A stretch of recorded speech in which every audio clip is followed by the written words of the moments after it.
So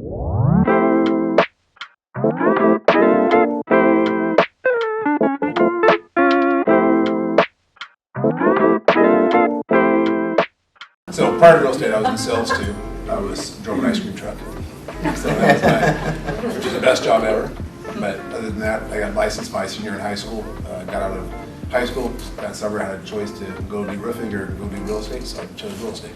So then went to school part-time for about 2 quarters. Decided that one day in a business class, I was parking next to my business teacher, and it was driving a Ford Pinto, and I asked him, I said, so you teach businesses, do you know, how many businesses have you opened or owned? He said, oh, none. I'm like, well, what's your salary? He told me, and I said, okay, I'm quitting school. Being an independent broker, so when I started in real estate, 3 years into it, my dad never showed up at the office again. It was a one-man show. It was no secretary, no one to do stuff.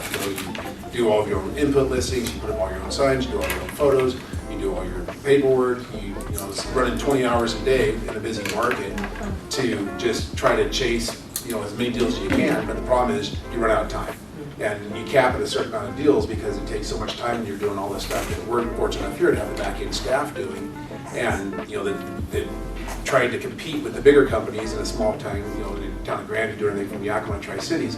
You know, you'd go compete for listing agreements and they're like, oh, do you do movie? Do you do professional photography? Do you do this? Like, no. Okay, now I got to really sell myself instead of selling a program. And at the end of the day, it got to a point where as technology changed and real estate changed, as the brick and mortar business was no longer a place where people came in and had coffee to talk about real estate. It was more of a fast-paced technology to where people get their answers with or without you. And so it was at that point in time, I sat down with my dad and I talked to him and said, you know, it's just, I can't keep doing this, we're burning it out. And so he's like, well, I don't care, do what you want to do. So we closed the office. For me, it was an easy choice. I dealt with Vicky over the years, dealing with Ryan Built Homes, which used to be Viking Builders. I called Ryan, who for a long time been trying to get me to rep him in different developments, but being a one-man show, I couldn't do it. Talked to him and said, hey, I'm thinking about closing the office and switching to a bigger brokerage. Who do you think? He goes, well, there's only one choice. I said, Price. And I'm thinking of Vicky, and he's like, yeah. I said, okay. So I came in, interviewed with Vicky, checked out the program, liked what she had, brought my wife back for an interview. So that has never happened. I've never interviewed you and any of your spouses.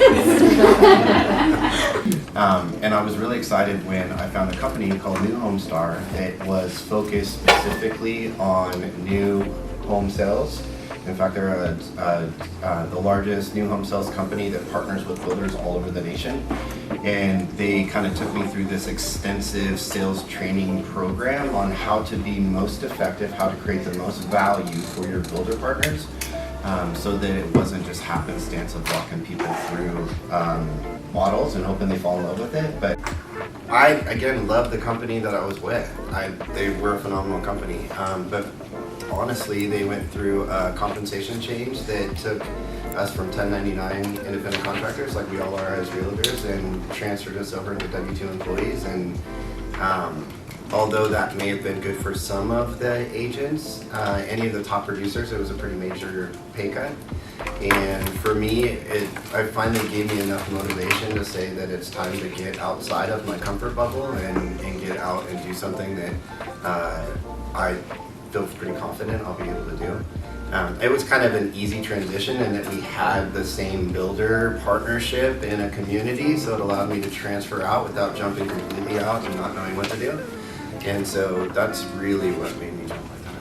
They just walked through the door and here's this nice guy that just like wants to know all these things about me, and we just had this great conversation, and shit, I bought a house at the end of it.